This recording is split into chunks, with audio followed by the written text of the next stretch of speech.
Некоторым детям из детского дома лучше оставаться там навсегда. Фраза, сказанная одной приемной мамой, с первого взгляда поражает своей жестокостью. Но давайте сегодня порассуждаем на эту тему. А может быть, это действительно так? Я приехала в Подольск. Здесь живет приемная мама Елена Каменская. Она воспитывает сегодня 4 взрослых приемных детей. Одну из приемных детей она забрала 12 лет назад. Когда они забирали ребенка из детского дома, это был абсолютно здоровый ребенок. Но спустя несколько лет у девочки был установлен психиатрический диагноз. На фоне этих проблем отношения между мужем и Еленой очень сильно испортились. И в конце концов семья распалась.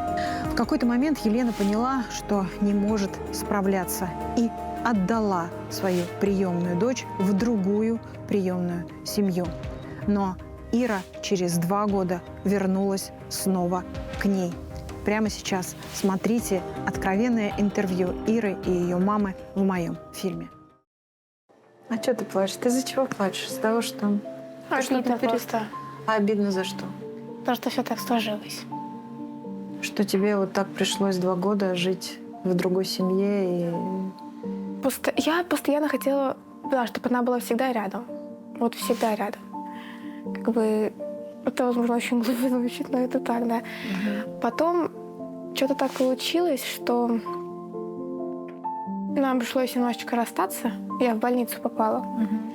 Вот. И как бы мама не смогла со мной справиться, и ей пришлось, типа, от меня отказаться. Ну, пришлось, как бы она этого не хотела. Я сказала, что Ира, мы с папой разводимся, и у меня теперь просто нет сил и нет какой-то помощи человека, на которого я могу в каких-то ситуациях опереться для того, чтобы тебя воспитывать. Поэтому тебе придется пойти в какую-то другую приемную семью. Но когда я подписала договор о расторжении, о снятии опеки над Ирой, знаете, у меня было ощущение, что я вышла из тюрьмы.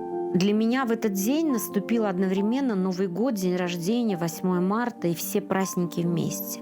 У меня было такое гора с плеч. Я поняла, что я освободилась, и при этом ребенок не в детском доме, а он в надежных руках. Понимаете? Да, такой был.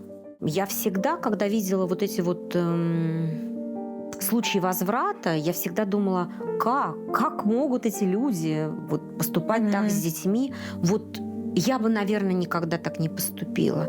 И вы знаете, я вообще поняла, что жизнь учит тому, что никогда не говори никогда и никогда никого не суди.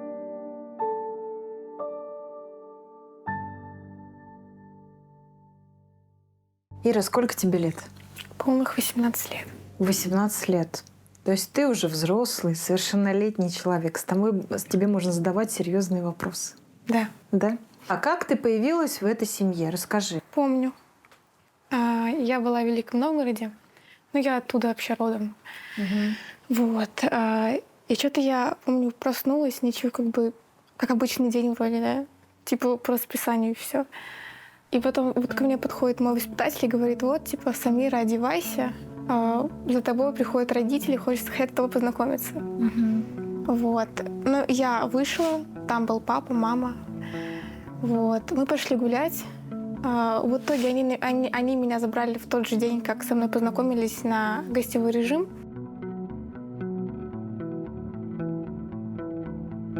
Лен, но когда вы взяли Иру в семью, вы уже были опытными приемными родителями, правильно? Это же была не первая ваша приемная дочь? Да, опыт приемного родительства на тот момент уже исчислялся не 1 годом.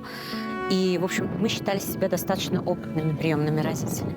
Почему вы решили взять эту девочку? Я увидела ее в базе, потом списалась с волонтером, который, так сказать, пиарил эту девочку. И мне очень понравилась она и внешне, и те рекомендации, которые дал волонтер именно по характеру Иры, по тому, как она ладит с детьми. То есть все было очень-очень преподнесено так, да, в таком очень красивом свете. На тот момент вот вы себя считали ресурсными родителями, правильно? То есть Да, у вас конечно. были силы, Да. и вы именно поэтому вы Да. решили взять еще одного Да, ребенка. да. А ты что-то знаешь о своей кровной маме? Где она сейчас, что с ней? Знаю. Расскажи. Она живет в Максатихе. Она жива? Она в разводе, да, с папой. Вот. Она там ему изменила, вот, и они сейчас в разводе. Вообще, нас было достаточно много, где-то 5. Но я знакома только с братом моим, его зовут Ратмир, ему 19 лет. Сестра, Маша вроде ее тоже зовут. И еще какой-то брат, я его имя вообще выговорить не могу. Вот. Ну, еще там много-много братьев и сестер. Кто-то тоже по детским домам, кто-то в приемных семьях. Все дети в детских домах? Да, все дети. Ну, вот, либо в семье. Вот Ратмир, он нет. Его не забрали. Я не знаю, по какой причине. И там он то ли спрятался в шкаф, но это как он мне говорил. А мой папа Руслан говорил, что просто его оставили, и все. Он толком не объяснил, почему. А тебя когда отдали в детский дом? Мне было 3 года. То есть я 3 года попала в Великий Новгород, а через 3 года, мои 6 лет, меня забрали. А что с мамой стало? Ты с ней встречалась? Нет, я с ней созванивалась. Только созванивалась, разговаривала. Давно это было? Ну, до приезда сюда, да. Вот. Я с ней созванивалась, изначально с ней начала переписываться. То есть мне заявку кинула какая-то женщина. Вот, представилась родственницей Зои. Вот я такая, и? Она такая, она хочет с тобой связаться, можно? Я такая, а смысл? Сколько лет прошло уже? Вот, ну я приняла заявку. Она начала мне писать. Вот, но в итоге с ней созвонилась. Она начала мне эти басни петь, то, что я тебя люблю, ты моя дочка. Вот, я могу тебе все объяснить. Я такая, ну я слушаю. Вот, и она такая говорит, когда-то у меня был в животе, у меня были проблемы. Мне приходилось там зарабатывать. Вот, она села в тюрьму. Вот, то есть она меня родила в тюрьме. И ответственность она передала на папу. А папа отказался, так как боялся ответственности. Вот, и меня отправили в детский дом.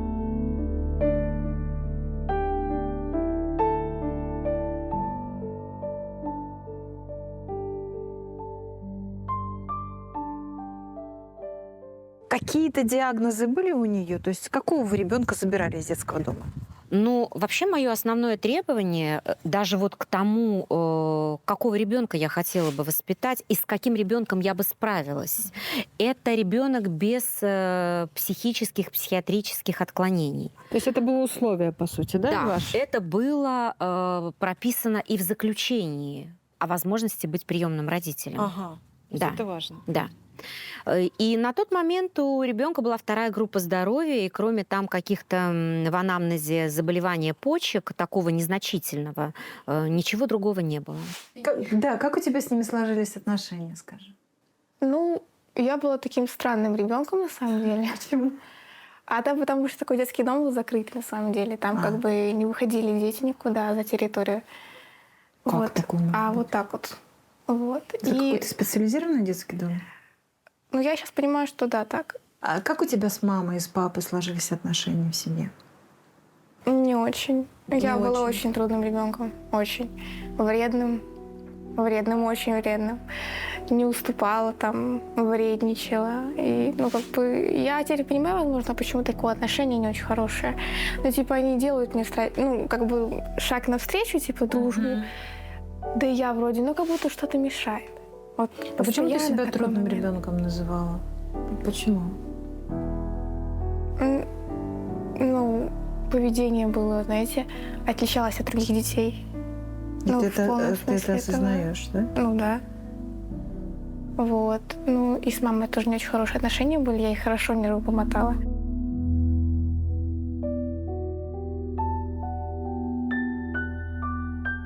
Лен, что вы стали замечать, когда забрали ребенка уже в семью?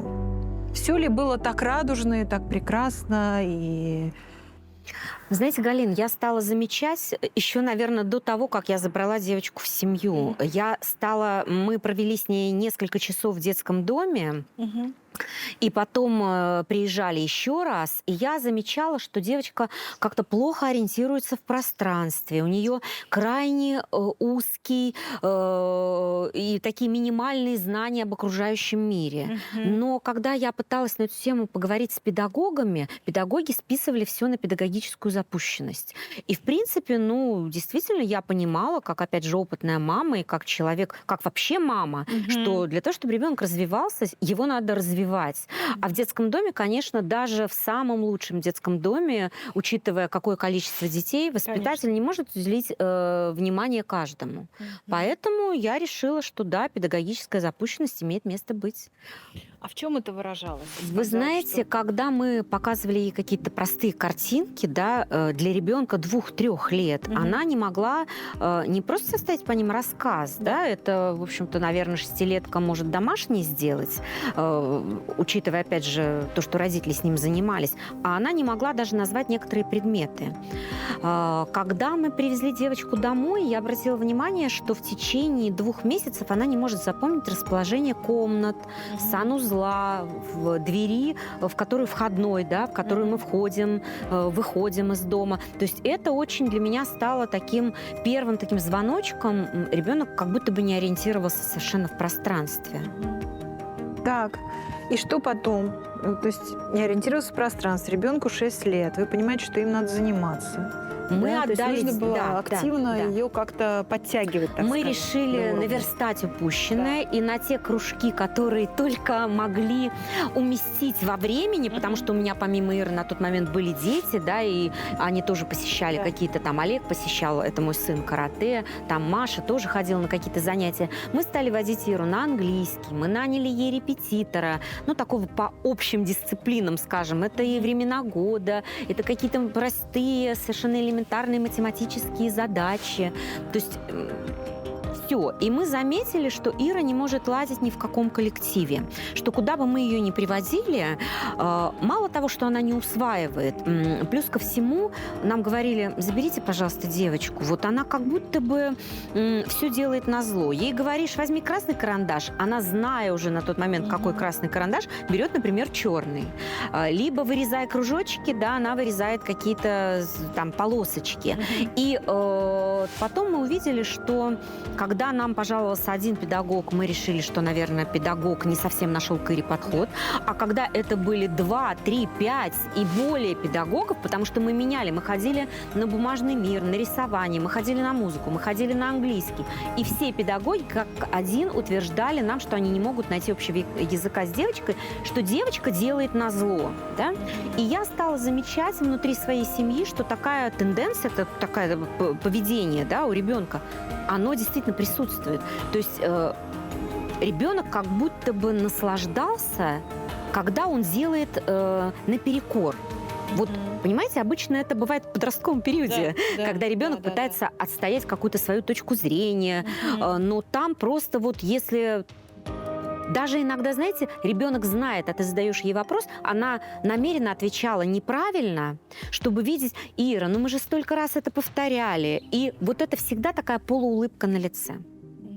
Такая вот улыбка. Потом, когда она стала постарше, звучали такие слова, да, мне нравится издеваться над людьми, мне нравится, когда другим плохо, мне в этот момент хорошо, мне нравится делать назло. И, в общем-то, как бы мы ни старались, мы не могли как-то эту ситуацию переломить в лучшую сторону. То есть, по сути, с возрастом стало усиливаться это, Да, То есть совершенно какие-то верно. непонятные реакции, Да, так скажем, да. на те или иные Да. ситуации. Но вроде бы как вот то, о чем вы сейчас говорите, с этим можно жить, Лен. То есть, что-то там злится, не отвечает или еще что-то не реагирует. Вроде бы как, да, вот я сейчас слушаю, это ничего страшного, и можно с этим жить. Вы знаете, когда ты находишься в этом 24/7, Да. и, в общем-то, это не ограничилось только тем, что ребенок делал наперекор. Потом появились такие поступки, например, порезать какую-то одежду, разорвать нарочно куртку. И С возрастом вы стали замечать, что ситуация усугубляется, правильно ли? Да, совершенно верно. Появились какие-то испорченные вещи. Например, там вот я помню первый раз я купила Ире такой дорогой комбинезон, и мы гуляли, я там сидела на скамеечке, она присматривала за детьми, она гуляла с детьми там, она подошла и специально порвала об забор куртку.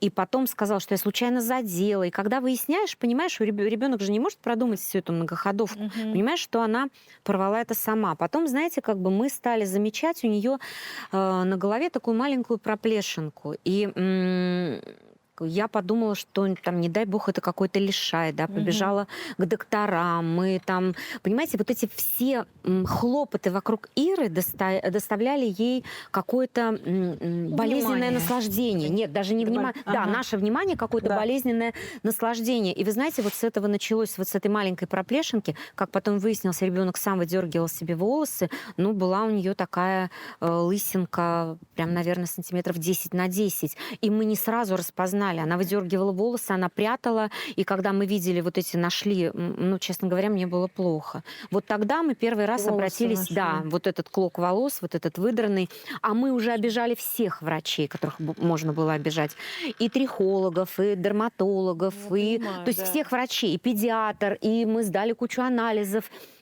Она-то знала, да, и когда спрашивали у нее там, как у тебя на подушечке остается, то есть она все это, понимаете, в этой как будто бы игре принимала активное, в этой клоунаде, да, принимала активное участие. Но и на тот момент, знаете, как бы я из тех мам, которые всегда... по крайней мере, тогда искали проблему в себе. Возможно, я не додаю любви, возможно, мне нужно ее на руках качать, на коленочках держать и как-то больше уделять ей времени и внимания, а других немножко в этот момент отодвинуть на второй план. Понимаете, у меня было на самом деле очень сложное такое психологическое состояние у самой, потому что я корила себя, у меня были какие-то угрызения совести, что, наверное, это моя вина. Я стала уделять девочке больше внимания, и тогда она стала заявлять, что я не хочу, чтобы жили с нами папа, другие дети, я хочу жить с тобой, только чтобы ты принадлежала мне. Звучали даже такие вещи. Я хочу, чтобы ты мне прислуживала. Я принцесса, а ты моя служанка. Ты в каком возрасте это было? Это 7-й год. Где-то между 6 и 7 годами. То есть, знаете, опять же, мне казалось, что, ну, может быть, это какая-то игра, может быть, ребенок вот недополучил какого-то внимания, ей действительно хочется вот в такой утрированной форме. Но потом это привело вот к тому, к чему привело. В 10 лет нам дали инвалидность, и, в общем-то, для меня все пазлы То есть тогда сложились. были звоночки, да, Лен? Совершенно верно. Вы запереживали и стали обращаться, естественно, к психиатрам. Да. Мы первый раз Иру положили в клинику в возрасте 8 лет. Тогда, когда я приехала, буквально там посещения не разрешали, но я очень попросила доктора, потому что ребенок домашний, да, она стала уже домашней, такой нуждающейся в маме. И я очень переживала. И когда мы приехали, буквально там через, ну, не знаю, наверное, не на следующий день, через 2-3 дня, она такая актриса была маленькая, понимаете, она так сыграла, слезы в глазах стоят, да, заберите меня, со мной тут так обращаются, я все поняла, больше мне не хочется ничего дергать. И мы сделали большую ошибку, мы забрали на тот момент под расписку ребенка из клиники. Но как только она пересекла порог дома, вот буквально не прошло 2 часов, началось все с какой-то удвоенной силой. Я, в общем-то, сейчас вот в своем рассказе упустила такой момент, как реагировали на это дети. Вы знаете, вся семья на самом деле была в напряжении. Мы, во-первых, когда что-то было испорчено, я же не могла обвинять только одного ребенка. Я проводила целое расследование. А кто это сделал? Хотя мои дети не были никогда в этом замечены. Они очень бережно относятся к своим вещам и по сию пору тоже. Вот, поэтому, конечно, вся семья была в напряжении. И в тот момент, конечно, между мной и мужем произошел, наверное, такой первый значительный раскол, когда я стала принадлежать детям, и этому ребенку процентов на 80, на 20% остальным детям, а как бы супруг моего внимания лишился на тот момент окончательно.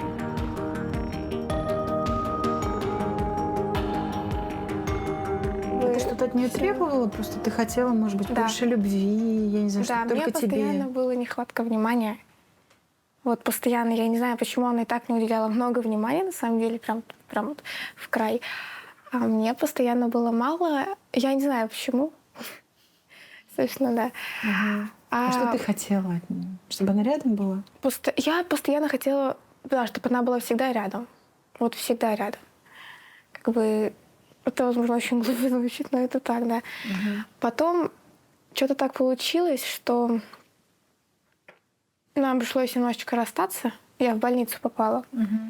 Вот. И как бы мама не смогла со мной справиться, и ей пришлось, типа, от меня отказаться.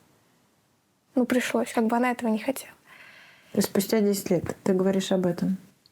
Да, спустя 10 лет.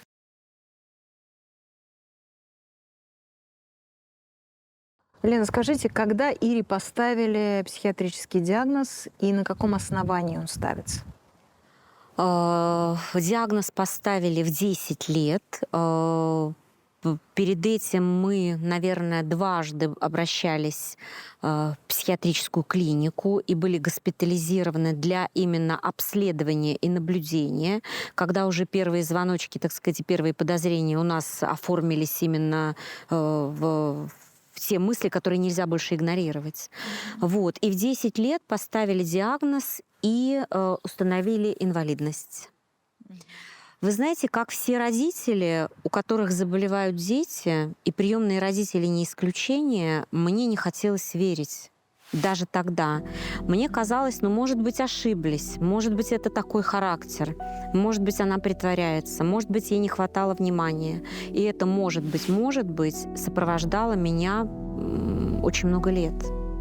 Наверное, только последние года 2-3 я поняла, что это, скажем так, не недостаток моего внимания, не недостаток моей какой-то материнской любви. Это не мое упущение и не моя вина наличие у ребенка вот такого диагноза. Лен, все-таки можно поподробнее? Какие проявления этого диагноза? Что, агрессия, аутоагрессия или... Аутоагрессия присутствовала, какие-то царапины, какими-то гвоздиками, так как у нас шла в нашем доме стройка, мы все, в общем-то, не могли спрятать, понимаете, везде навесить амбарные замки мы не могли. И даже, знаете, как у нас есть собаки, и не одна. Собаки очень миролюбивые. Мы выбирали такую породу, которые были бы хорошими охранниками и которые бы очень хорошо относились к детям. И даже у нас была ситуация, когда она нанесла себе проколы гвоздиком, царапинки на лице, и сказала, что ее укусила собака. Я была просто в истерике, потому что, условно говоря, если собака цапнула ребенка за лицо, то такую собаку, в общем-то, надо убирать из дома, да, либо отдавать, либо, уж простите меня, усыплять, потому что если ты стоишь перед проблемой выбора, там, ребенок или собака, конечно, ты выбираешь ребенка. По крайней мере, у меня так.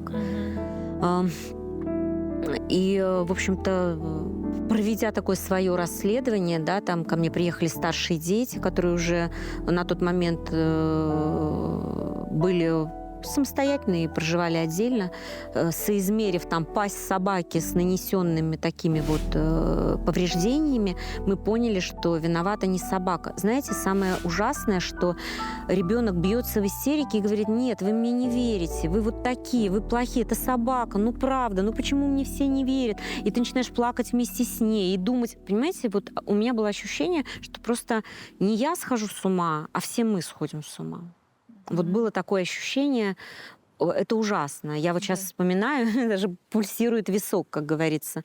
Вот. И, конечно, тогда мы поняли, что это не собака, мы как-то успокоились, но мне же нужно было подтверждение от ребенка, понимаете? Потому что все равно какой-то вот эта червоточинка, какой-то 1%, думаешь, а вдруг мы не правы, а вдруг мы ошиблись. И где-то спустя 2-3 дня, это такой срок ее, когда она нас мариновала с такими своими вот интригами, да, она признавалась, что да, это я. И вот что ты хочешь, любые беседы. Ира, так нельзя. Ира, представляешь, мы бы там отдали бы собаку, или мы бы ее усыпили, собачка бы больше не жила.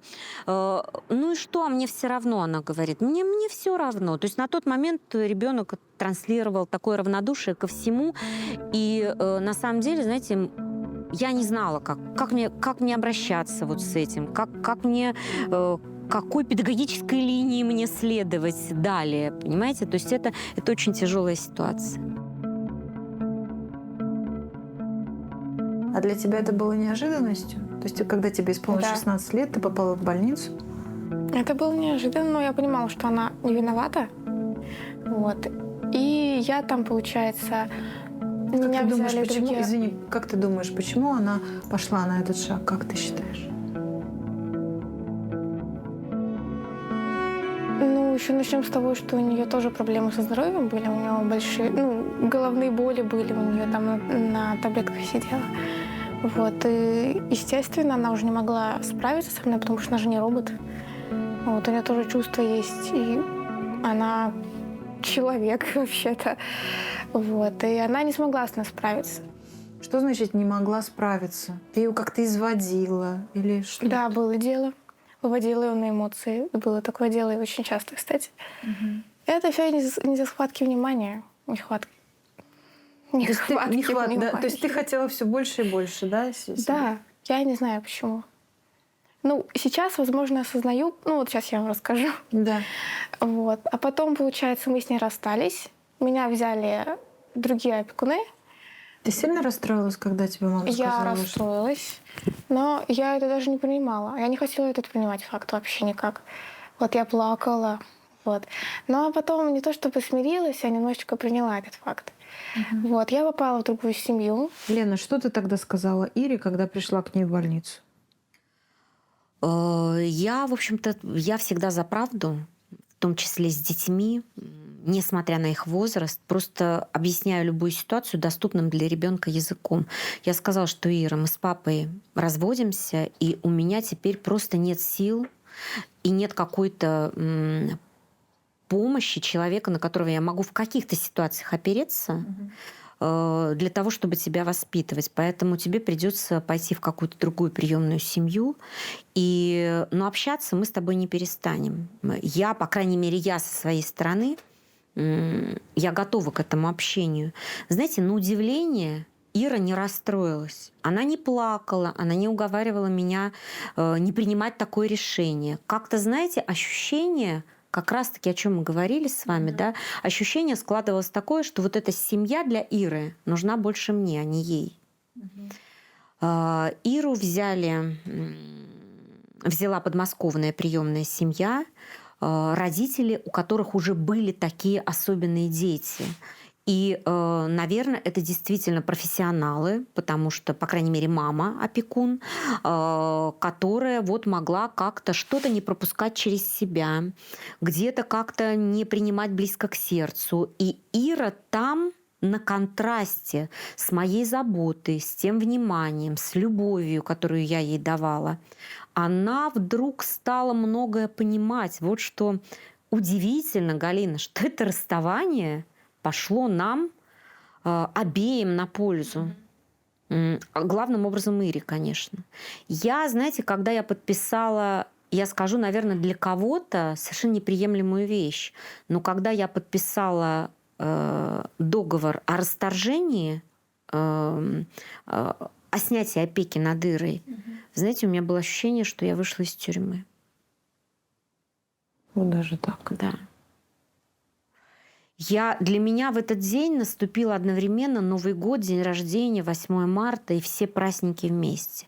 У меня было такое гора с плеч. Я поняла, что я освободилась, и при этом ребенок не в детском доме, а он в надежных руках. Понимаете? Да, такое было. Ну да, это такое очень искреннее заявление, Да. которое может сказать не каждый родитель, вот так честно и открыто признаться в этом. Но я понимаю, что вы же осознавали, что такое возврат, что такое возврат для нее. Конечно, да. И я знаю, что мы с вами общались, когда встречались первый раз 5 лет назад. Для вас возврат это было вообще что страшное слово, да? Да, вы знаете, удивительно, что как вообще нас шлифует жизнь, шлифует. Никогда не говори никогда. Я всегда, когда видела вот эти вот случаи возврата, я всегда думала, как могут эти люди вот поступать так с детьми, вот Я бы, наверное, никогда так не поступила. И вы знаете, я вообще поняла, что жизнь учит тому, что никогда не говори никогда, и никогда никого не суди, потому что ты не живешь их жизнь, ты не знаешь всех обстоятельств и тонкостей. И мне кажется, это очень важно, не судить, потому что многие, возможно, да, посмотрев нашу с вами беседу, подумают, что а вот я бы там не вернул бы. Я хочу предостеречь таких людей от таких категоричных заявлений. Это очень сложно. Это очень сложно. Сложно воспитывать таких детей, сложно возвращать, сложно потом учиться жить без них.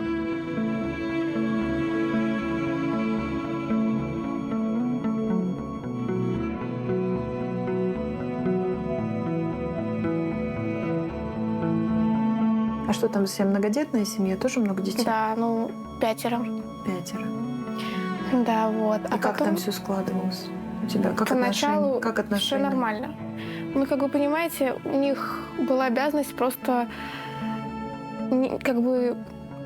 просто знаем, как отвечать нас, социализировать в обществе, да. Вот.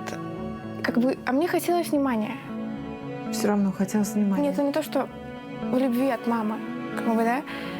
И она не уделяла этого внимания. То есть, допустим, я подхожу к ней там помочь чем-нибудь или там пообщаться с ней, а она нет, иди в комнату, тебе что, нечем заняться? Вот. И, конечно же, я расстраивалась. С сестрой... Это ты говоришь про новых приемных родителей, правильно? Да. Угу. Вот. А с сестрами были вроде нормальные отношения, но потом тоже плохие, потому что мы очень разные. Очень разные и по статусу, и вообще очень разные.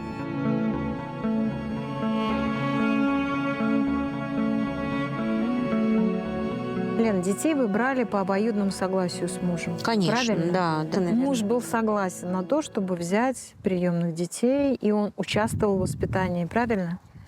Знаете как, наверное, у нас участвуют в воспитании так большинство мужчин. То есть там спросить, как дела в школе, там зафиксировать в голове, в каком классе ребенок, вот, что-то проверить, решить задачки, там, физику, математику. Это наш папа всегда очень с такой готовностью помогал. Сказать, что это, наверное, мы ездили в совместные поездки, это был отдых, но в основном детьми занималась я. Какие-то беседы, что у них на душе, какие у них переживания. Все это, конечно, было в моем видении, так сказать. Папа выполнял какие-то другие функции.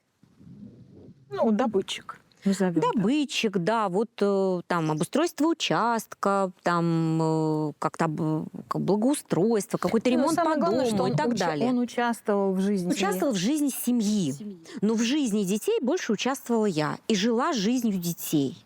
А папа нам обеспечивал, где жить, чтобы было комфортно, чтобы было удобно, чтобы было что покушать. Всегда было, Лен, понимание друг между другом, как между мужчиной и женщиной? Всегда ли было это чувство, что ты с мужчиной, с любимым? Вы знаете, тоже хотелось бы на этом акцент такой поставить, да, сказать, что с супругом, теперь уже бывшим, мы были друзьями, я не могу сказать, но я всегда чувствовала, что рядом родной человек. Возможно, потому что мы, как я ему говорю, да, выросли вместе, да. Я вышла замуж в неполных 18 лет, а муж был на 7 лет старше, ему было 23, и, по сути, мы выросли вместе. И ощущение, что это близкий человек, он родной. Но, наверное, скорее как брат. Вот так. Да, это пришло какое-то понимание, да. Просто, знаете, как мы же тоже воспитаны, да, пионерское детство и так далее. Очень такие... Я считаю, что у нашего поколения очень высокая моральная планка. И например, мои родители говорили мне о том, что если ты выходишь замуж, то это один раз и на всю жизнь. И если есть проблемы, то ты должна... А папа у меня военный, к слову, да, и супруг бывший военный, что ты должна с ними разбираться, ищи выход один раз и на всю жизнь. И как-то я жила и думала, что все так живут, да, нам знаете, наши жизни, они текли параллельно, к сожалению, параллельно. И это я поняла теперь со стопроцентной уверенностью, вот, наверное, только несколько лет как. То есть когда уже начались такие... Да. Все как когда Да. дело, все пошло к Да. разводу. Я теперь понимаю, что многие приемные мамы, и по опыту общения с приемными мамами, особенно многодетными, я понимаю, что многие приемные мамы уходят в воспитание приемных детей не потому, что у них этой любви чрезмерно, хотя есть и такие, а даже, знаете как правильно, не от полноты взаимоотношений с мужем. Вот с супругом все хорошо, столько любви, и хочется этой любовью поделиться вот от какого-то избытка. А возможно потому, вот в моей ситуации это было, что у меня было столько много любви, но моему супругу так много ее было не надо. И мне нужна была какая-то точка приложения. Мне хотелось эту любовь отдать, потому что мне казалось, что вот меня прям так распирает от И этой этого. точкой стали приемные дети, И можно да, сказать. да. И я эту любовь отдала приемным детям, наверное, забрав ту часть, которая супругу была, по сути, как мне казалось, так много и не нужно. Лишней. Но, понимаете, тут не стоит вопрос. Тут, наверное, вот такие женщины, как я переключилась целиком и полностью на детей. Я поняла, что мое внимание супругу не нужно. К сожалению, знаете, я сейчас скажу, наверное, такие достаточно страшные слова для себя прежде всего. Мы не были друзьями. Мы не были друзьями. И для меня, когда 3 года назад мы расстались с супругом, основным критерием выбора нового партнера, а я человек парный. Вот некоторые женщины, они могут быть без пары, им хорошо, они наслаждаются своим одиночеством. Мне нужен человек для того, чтобы... Не для того, чтобы меня содержать. Я финансово, в общем-то, как-то, стараюсь быть самостоятельной, ни от кого не зависеть. Но именно поделиться, посмотреть в глаза, рассказать о каких-то своих чувствах. Вот для этого. С супругом, к сожалению, мы с появлением приемных детей, с появлением с каждого последующего становились дальше, дальше и дальше.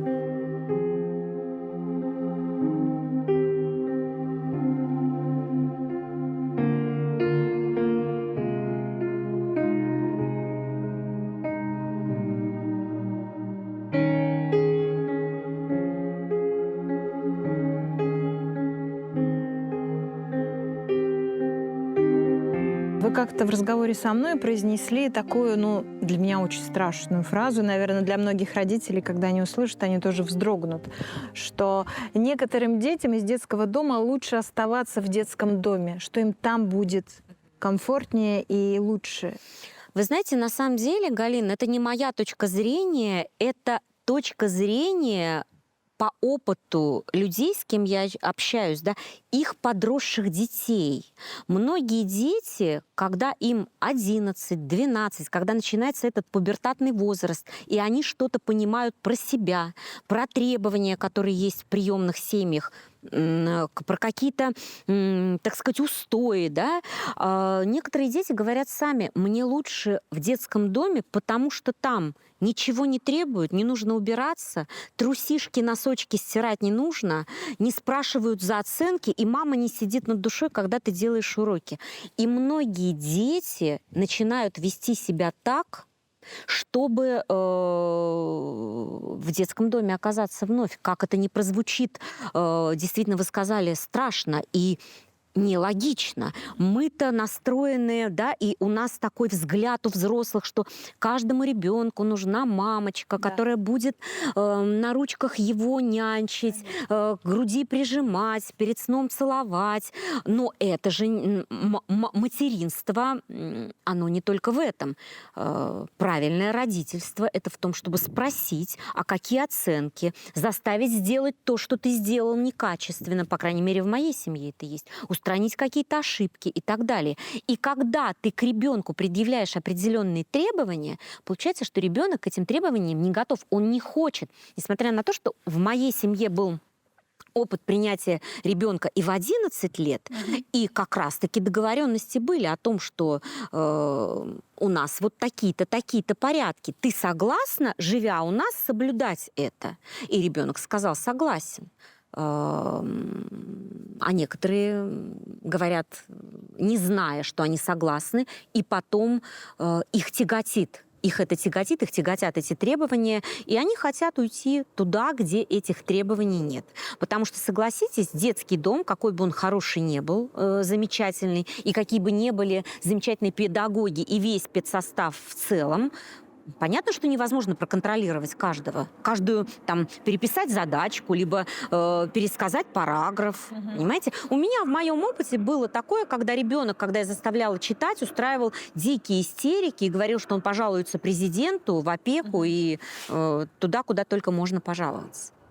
Лен, а может быть, вы слишком требовательны? Может быть, в этом все-таки проблема? В том, что вы, вот как вы говорите, ну вот обязательно вот эти вот обязанности, ты должен это сделать. А может быть, отпустить и давать ребенку делать то, что он Вы знаете, хочет делать? Галин, в моей жизни, опять же, был у меня обширный опыт, и я для себя выбрала такую линию поведения, да, некоего такого родительского контроля разумного, ну, как мне кажется, да, каких-то ограничений, методику каких-то поощрений. Я приучаю своих детей к труду, да, у них у каждого есть зона ответственности, и так воспитывали меня. И я считаю, что это формирует ребенка как личность.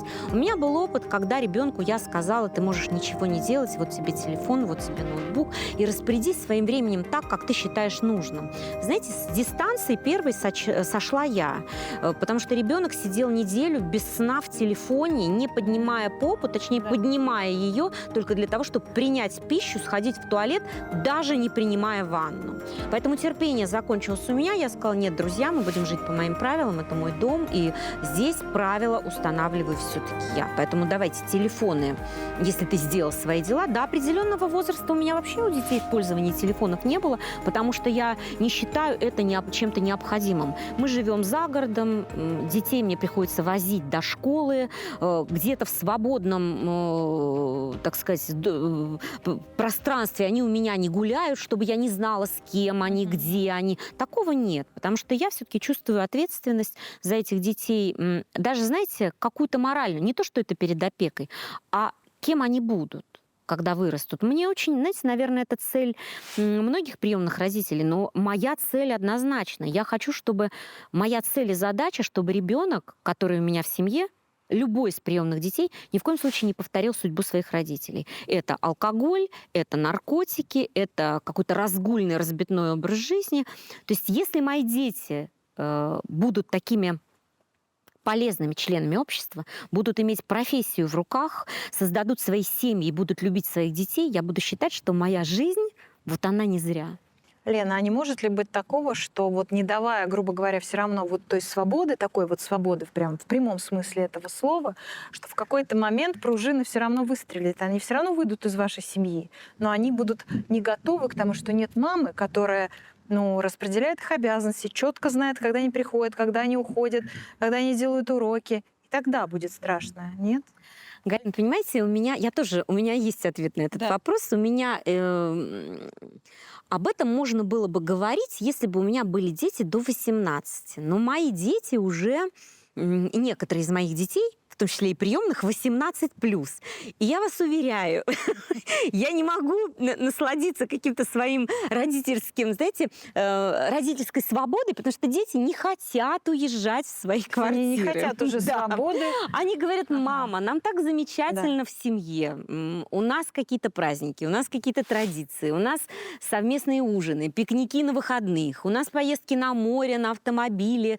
И это, знаете, я вам даже скажу, например, в этом году у моего сына, нам же мало своей компании, поэтому мой сын взял замечательную девушку свою, и девушка сказала, там 2 детей в семье, она сказала: как у вас классно, как кайфово, вы вместе работаете, отдыхаете, наслаждаетесь, и, в общем-то, это здорово.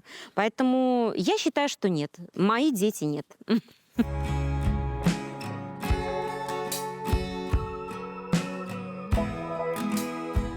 А 2 года ты жила в другой приемной семье. Да. Скажи, что тебе нравилось, не нравилось? Чем та семья отличается от этой семьи? Можешь как-то вот сравнить? Могу. Первое, то, что там было полное понимание, но это сейчас осознаю, так как это я сейчас раньше считала, что это было непонимание, меня никто не понимает, меня никто не любит. Вот. когда я попала в ту семью, ну, после этой, я поняла, что это семья была просто лучшая. Из как бы вообще, в общем, лучшая в моей жизни. Вот, но как бы Вернуться уже тоже. Да, я осознавала тот факт, что я уже не вернусь. Ну, я так думала раньше. Вот, да и они запрещали мне общаться с мамой. Новые приемные родители. Да, они сказали, не общайся, мы тебе запрещаем. А я что могла сделать? Я сделала скрытный телеграм, да и то они узнали. Там по шеям мне надавали. Вот. Ну, в общем, потом я говорю, что когда меня выгнали из дома, у меня все карты были заблокированы. А социалка Подожди, с другой давай стороны. про тебя выгнали. А приемная мама умерла. Новая. Да, И тебя выгнали из дома после этого. да. А как тебя могли выгнать из дома? За что? Ну, это было так. Я пошла гулять, ну, как бы я отпросилась. Вот, не прошло и 20 минут, как он мне звонит и говорит, ты такая-то сякая, не возвращайся домой. А со мной, получается, только был паспорт. Вот, а все мои, получается, социалка, она была у меня, срок действия, ну, как бы, все. Я не могла ей пользоваться. А карты заблокированы. Как он мог это сказать? Ну, ты же ребенок. Как он мог тебя выгнать из дома? Ему это не мешало. Вот, ну, А то другие есть... дети? А другие поддержали его, ну, старшие, имею в виду, дети. Вот. И, получается, я начала ловить попутки. Скажи, а как это прозвучало? Вот ты можешь вспомнить, что он тебе сказал по телефону, приемный папа? Но я скажу так, что в точности не помню, но помню слова, что он сказал, что ты не возвращайся, типа мы тебя не ждем, ты сделала свое дело, ты сделала свой выбор. Я такая, какой выбор, что я сделала? Я все дела переделала, я могу хоть, погулять нормально, да? Вот, он такой, все, не возвращайся, мы тебе дверь не откроем. Я сейчас мягко так говорю, потому что он там прям так выразился. Я хотела извиниться, а он просто сбросил трубку и все. Ну, а ты, может быть, могла Потом бы мне я позвонила сестре Саше. Вот. Она на его сторону стала. Угу. То есть она тоже сказала, что можешь гулять. Да. А документы я не могла никак забрать, так как... Как это сказать? Она, короче, меня шантажировала, сестра моя. Сказала сначала деньги, а потом, получается, документы. Ну, там мама побоевала, конечно, с Геннадием. В итоге он вернул все документы. И куда ты пошла? Тебя выгнали из дома с... Да. Вот, получается, я пошла изначально пешком, вот, а потом попутки ловила. Вот, потом я изначально как бы шла в Подольск, ехала к маме, вот, но не могла созвониться с ней, так как боялась с ней начать вообще разговор какой-то, но я же виновата все-таки перед ней, как ни крути, вот. И тут я остановилась в Москве. А как ты доехала, скажи, кто тебя довозил без денег? Ну, там, получается, я ловила попутки, и там какой-то мужчина остановился, спросил, что случилось. Я такая, могли бы вы довезти меня до Подольска? Вот. Он такой, ладно, садись. Он даже денег не потребовал. Он даже потом дал 400 рублей, и все. Сказал, береги себя. Ну, а потом, получается, доехала. Ну, как сказать, я ехала сначала на попутках, вот, а потом села на обычный, не на автобус, а вот на... Это вырежьте. Как это объяснить? Короче, на какой-то транспорт. Там какой-то 65-й или какой. Вот. И я заснула, короче. И проснулась, как бы уже, как бы у меня будет, и я в Москве. Я растерялась полностью, потому что в Москве я вообще не была. Вот. И там я встретила человека хорошего. Он мне помог связаться с мамой. Вот. Я приехала к маме, мама меня поддержала, все было хорошо. А что у нас... Вот ты же переживала очень, да? Что ты столько маму не видела, что ты как бы считала, почему-то себя считала виноватой, да? В том, что это произошло. Что ты ей сказала, вот когда ты ее увидела? И как она... Я ее обняла просто крепко. Это родственничка лично, не могу сказать. Как она отреагировала? Она меня тоже крепко обняла, сказала, я отпущу, люблю тебя. Ну, и все? То есть и ты снова в этой семье? Да. А когда это произошло? Как давно? Как давно я приехала? Да. Ну, месяц-полтора, где-то так, наверное. Ира попала в другую семью. У вас началась новая Да, жизнь. да. Вы, можно сказать, выдохнули. Да, Ира попала в другую семью, у меня началась новая жизнь, я выдохнула, я немножко поправила свое здоровье, как-то у меня появились новые отношения, которые привели меня к замужеству. Я, наконец, с человеком, который мой единомышленник, мой любимый, я бы сказала, продолжение меня. Прекрасно. Да, и вы знаете, Ира жила в семье опекуна, у опекунов, и мы продолжали общение, несмотря на то, что почему-то опекуны запретили Ире общаться со мной. Но, наверное, я тоже могу их понять, да, Да. как-то хочется, наверное, Нет, от конечно, прошлого конечно, ребенка. можно их понять. Да, как-то, тем более, если мама вернула, Да. значит, она какая-то не такая, нужно предостеречь ребенка и поберечь от общения Да, с конечно. этой мамой, Да. которая не справилась, и что-то, может быть, еще про меня думали, не очень лицеприятное. Но общение так или иначе с Ирой продолжалось. В соцсетях она выбирала минутки мне позвонить. И, вы знаете, она сказала для меня очень важные слова. Она мне сказала: мам, что бы ни случилось, вы моя семья. Вы моя семья, и ты моя мама навсегда. И я поняла, какие ошибки я совершила, и я поняла, сколько страданий я тебе причинила. Это произошло где-то, наверное, от момента помещения Иры в другую семью, наверное, прошло где-то полгода, 8 месяцев. И вы знаете, на самом деле, парадоксально, но эта разлука помогла ребенку понять, что она имела в нашей семье. И, наверное, понять, что такое настоящая любовь материнская. Потому что до этого как-то, мне казалось, нет у нее понимания в силу особенностей характера. Да. Я не списывала все на диагноз, понимаете? То есть там, видимо, еще такой характер. Но, как я уже сказала, у нашей истории счастливый конец, и Ира сейчас снова в моем доме. Лен, а чем закончилась эта история? Я так понимаю, Ира жила в этой семье. Так, и что там произошло? Что случилось? Да, Ира жила в этой семье. Как я уже сказала, что ее опекун был против общения со мной. Но мы продолжали наше общение, какие-то в соцсетях, либо это были звонки. Она уходила из дома, мне звонила. Она очень ждала своего 18-летия, потому что она сказала: мам, я вернусь домой. Ты моя мама, ты моя единственная мама, я многое поняла, я перед тобой виновата. Эти слова она говорила очень часто, и, вы знаете, я видела взросление этого ребенка. Я видела, как она повзрослела, и как она повзрослела на этом контрасте. Потому что в семье опекунов там совершенно был другой подход к воспитанию детей.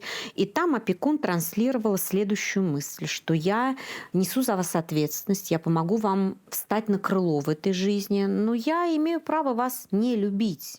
Меня никто не заставляет. И дети как бы поняли, что в данном случае Ира, что любовь — это так ценно, и что она в ней нуждается.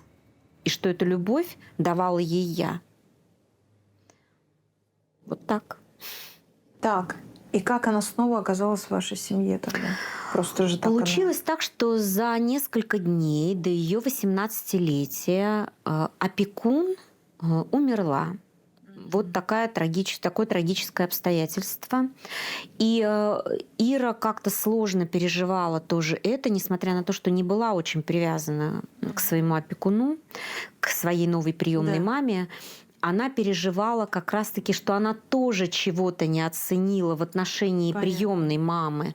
А она тоже помогла ей за эти 2 года и научила ее многому. Если я учила каким-то навыкам в быту, как готовить, как стирать, как прибирать, какие-то мы делали выпечку, как ухаживать за вещами, то приемная мама учила, как добираться на общественном транспорте, как оплачивать какие-то квитанции, как каким-то другим вещам, понимаете? И Ира тоже как-то была в таком немножко депрессивном состоянии, потому что ей казалось, что она тоже чего-то не додала, что она не смогла тоже полюбить и полюбить приемную маму, и она себя несколько за это укоряла и испытывала чувство вины. И вот как раз-таки через несколько дней после похорон новой приемной мамы девочка пошла гулять, и позвонил муж этой опекунши, которая умерла, и сказал: ты можешь не приходить домой. Надо сказать, что этот мужчина не был опекуном Иры, он просто был либо гражданским, либо обычным мужем. Я вот не вдавалась в эти подробности вот этой вот умершей женщины. Вот. И Ира отправилась ко мне пешком из подмосковного города в Подольск. Она шла ко мне 2 дня, без копейки денег в кармане, потому что карточка, она от волнения ввела не тот код, карточку заблокировали, в телефоне не сохранилось обо мне моего номера, потому что ей сказали удалить, и как-то, понимаете, видимо, в этом стрессе ребенок упустил то, что меня можно найти в соцсетях. И 2 дня она жила на улице, шла в Подольск пешком, подошла к одному молодому человеку и спросила: скажите, пожалуйста, как дойти до Подольска?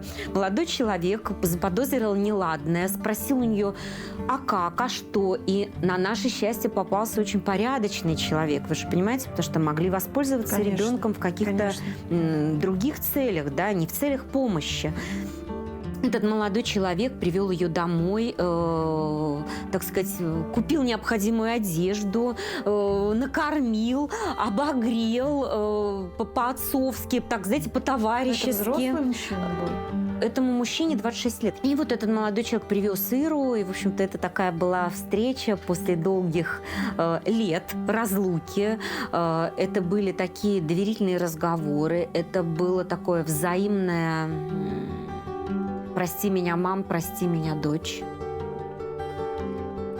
Многое было проговорено. Ну и вот, слава богу, могу сказать, Ира вернулась домой.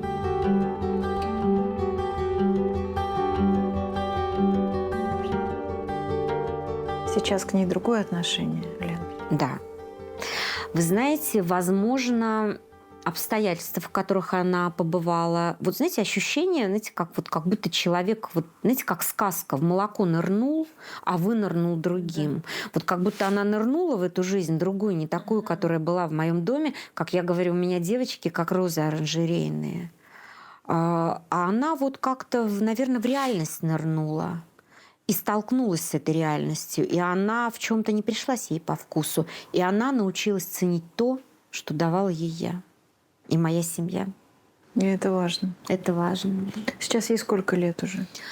Ире исполнилось в июле, 2 июля, 18, ей 19-й год. И, в общем-то, она совсем взрослая. Ира, я знаю, что ты очень любишь готовить. Верно. Да? Что ты сегодня приготовишь? Давай, учи меня Яблочный какому-нибудь. пирог. Очень легкий рецепт. Супер, давай. Запоминаем. Что нужно? Давай. Что Берем нужно? кастрюлю среднего размера. Угу. Разбиваем 2 яйца. Так. Взбиваем до однородной массы.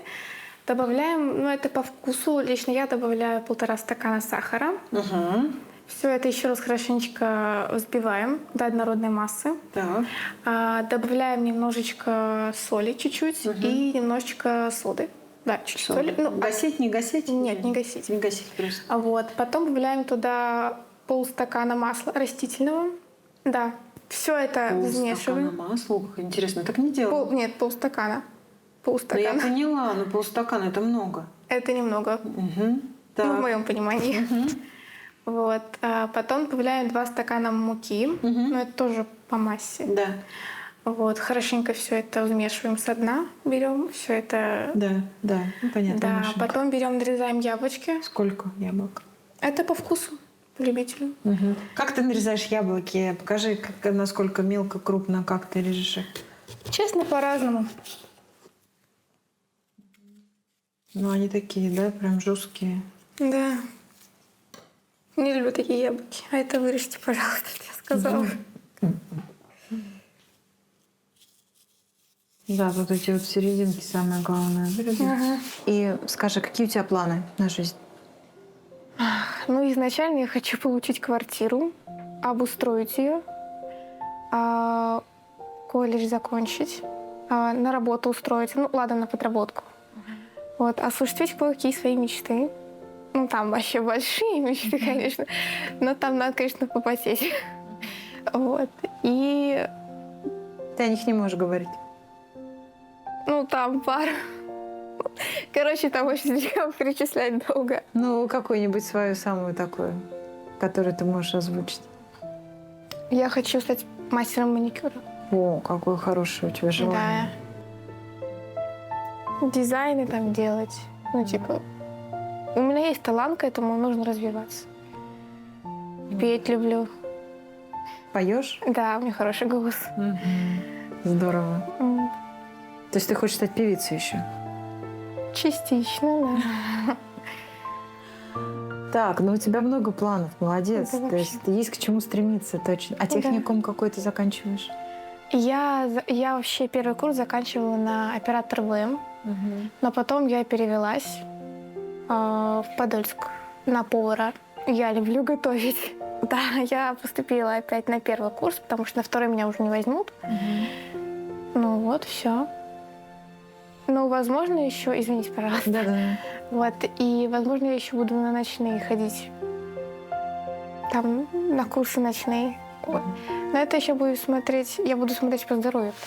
Но пока она не собирается уезжать куда-то, не знаю, там самостоятельно жить. Как она? Какие у нее планы? Галин, вы знаете, ну, Ире должны предоставить жилье, да, дать квартиру. Мы ее уже посмотрели. Мы ждем оформления документов, что называется, вот-вот. Пока мы наслаждаемся таким взаимным общением, у нас много разговоров, она снова готовит, я ее кормлю чем-то вкусненьким. У нас такие разговоры, ну, как у мамы с девочками, да, там вечерочком мы там с ней, так сказать, какие-то доверительные беседы в пижамках у нас, да, и объятия. Но, тем не менее, она хочет жить одна, она хочет освоить профессию мастер маникюра. Она сейчас переводится со своего колледжа в колледж, где она будет учиться на повара, потому что она очень любит готовить. И для девочки это очень важно, да, накрыть стол своим близким и, возможно, потом профессионально накрыть стол на какой-то праздник. У меня ощущение, что, знаете, что-то какой-то тумблер щелкнул в голове. И ребенок, да, повзрослела, возможно, как-то немножко сгладились симптомы этого диагноза. Справедливости ради, надо сказать, что с 10 лет Ира перманентно была на таблетках, да, какие-то препараты ей постоянно назначались. Когда ей исполнилось 18 лет, она приняла решение таблетки не пить, справляться совсем сама. И я очень волновалась, Какая что молодец. она снова скатится во что-то такое вот, ну, в то, что мы пережили, и то, что принесло нам такие страдания. Но, слава богу, сейчас уже 1,5 месяца прошло, и я могу сказать, что она себя держит без таблеток. Единственное, слегка нарушился сон, но мы там пьем какие-то чаечки с медиком, с каким-то вот чем-то таким, то, что молочко с медом, что как бы вроде как способствует выработке мелатонина. Поэтому я думаю, что мы обязательно со всем справимся. Но потому что я все-таки считаю, что у Иры на пути ее ангел, знаете как? У Иры на пути встречаются хорошие люди. И знаете, как сказала одна моя знакомая, очень значимая, ее ангел не дремал, когда она родилась. И вообще не дремал на протяжении всей ее жизни. Сотни роз не стоит ни одной твоей ромашки. Ромашки летят в костер. Все ночи без тебя не так тяжки. Не тяжело одной. Нашу любовь не купишь за бумажки. Она дороже всех твоих духов. Ведь сотни роз не стоит ни ромашки. Ромашки. Скажи, пожалуйста, вот сейчас, когда ты в семье, когда ты рядом с Леной, с мамой, вот что тебе хочется сказать? Я много, на самом деле, что хочу сказать ей. Просто ситуация такая сложилась недавно, не хочу озвучивать на камеру. И как бы у мамы было ко мне доверие изначально, но я его... Растеряла? Да. Но оно опять у меня появляется, у мамы ко мне доверие. Вот. Но уже не такое, как раньше. И когда я ей говорю, допустим, что я люблю тебя, да, а говорю я это искренне, то иногда, мне кажется, мама не верит мне. Мне кажется, она разочаровалась даже немного, но это только мои там предположения. Да нет, конечно. Я думаю, что действительно... мамы хватит сердца на всех.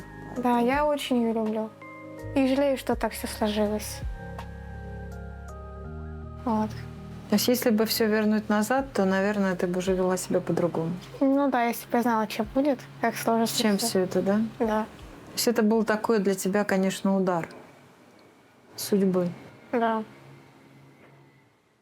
Короче, это вырежет, что я плачу.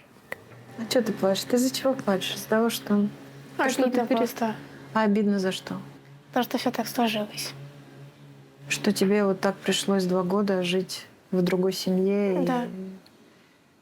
и так все это закончилось, да? Но ты же выросла за это время, ты же поняла, Да, зачем тебе эта семья была дана. да. Мне кажется, что ты очень сильно повзрослела за эти 2 года. И очень изменилась. Может быть, вам нужно было это время, чтобы понять? Так и есть. Ты сейчас скажи, ты спокойна? Ты счастлива? Переживания какие-то есть, да.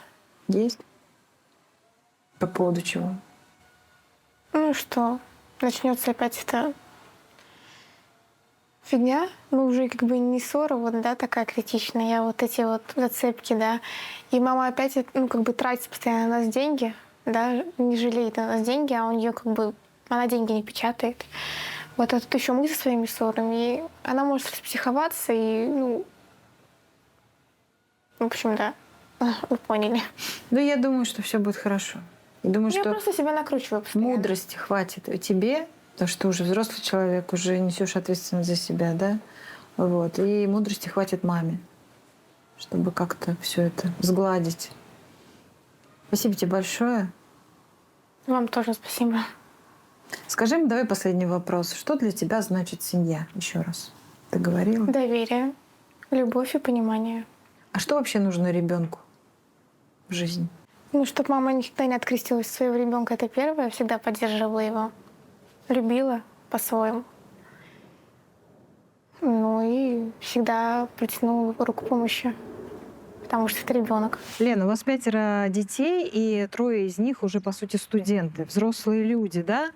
И, в принципе, ну там завтра, послезавтра уже могут выпорхнуть из гнезда. Скажите, насколько эти дети готовы к самостоятельной жизни? Да, у меня 4 студентов, еще одна 4. после 9 класса поступила в медицинский колледж. И я хочу сказать, что с одной стороны, вроде бы так кажется, что эти дети готовы, потому что государство предоставляет им какое-то жилье. Но здесь, мне кажется, такой очень тонкий момент. Дети, которые учатся, они же должны оплачивать чем-то за жилье, покупать себе питание, Конечно. покупать себе одежду. И вот тут как раз такой пробел именно в таком постинтернатном или патронатном Да. сопровождении, когда дети не могут уехать, например, из дома приемных родителей, потому что им банально не на что жить. А выплаты закончились, и получается, что бремя содержания приемных взрослых, Да. приемных детей, обстановка их жилья, когда они получают, да, посуда, постельная, потому что ребенок получает голые стены, там только газовая плита, унитаз и раковина. Ложится все на плечи приемных родителей. Но это если приемные родители ответственные и хотят помогать детям. Нас, конечно, никто к этому Конечно. не обязывает. Вот, поэтому я считаю, что тут такой очень тонкий момент. Возможно, дети хотели бы жить самостоятельно, но у них нет на это финансовой возможности, к сожалению. И, к сожалению, очень мало фондов, которые помогают таким семьям и таким детям, потому что считается, что, ну, как бы это уже проблема приемных родителей, вас никто не заставляет растить этих детей дальше, ну, отпускайте их в свободное плавание. Ну, как можно, да, и мамы, которые нас с вами смотрят, да, они Все подтвердят, да, понимают, как да. ребенка в 18 лет куда-то можно отправить на вольные хлеба, так Да, сказать. ребенок всегда остается ребенком. Конечно, Ты ему все равно да. будешь помогать, Да, да, в да, каком бы разумеется. возрасте он не был. Да, Разумеется, даже если да. ему будет и 30, и Да. 35, ты все равно будешь Да. его поддерживать. А с финансовой стороны понятно, Лен, но еще же помощь, ну, насколько они могут существовать самостоятельно? Они вообще могут жить самостоятельной жизнью? Конечно. Могут. Ведь, То есть они конечно, готовы. да. Понимаете, вот я считаю, что задача приемных родителей состоит в том, чтобы обучить ребенка жить Да, самостоятельно. да, это самое главное. Научить этому, потому что ребенок в детском доме, ну, конечно, не думает, что булки растут на деревьях, но эти самые булки он не печет. А у меня, например, девочки могут приготовить обед из 3 блюд и законсервировать какое-то варенье, понимаете? Да. Но они вполне могут себя обслужить, и, в общем-то, я их готовлю к роли жен, матерей, ну и, конечно же, профессионалов, потому что женщина в нашем обществе должна быть, конечно, финансово как-то самостоятельная и не рассчитывать на помощь там супруга. И это мое твердое убеждение. Да. Лен, я знаю, что все дети у вас учатся и стараются, и вы им действительно помогаете. И вообще, когда смотришь на ваш дом, на вашу красоту, кажется, что у вас вообще дом полная чаша. Ну, просто достаток выше, даже выше, чем возможно.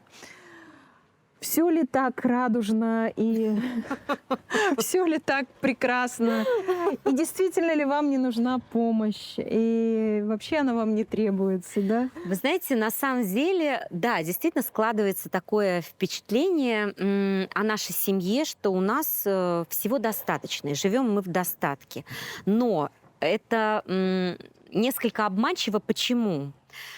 Потому что, чтобы иметь красивую скамейку, кто-то идет и покупает эту скамейку, Да. а мы покупаем материал и делаем своими руками. И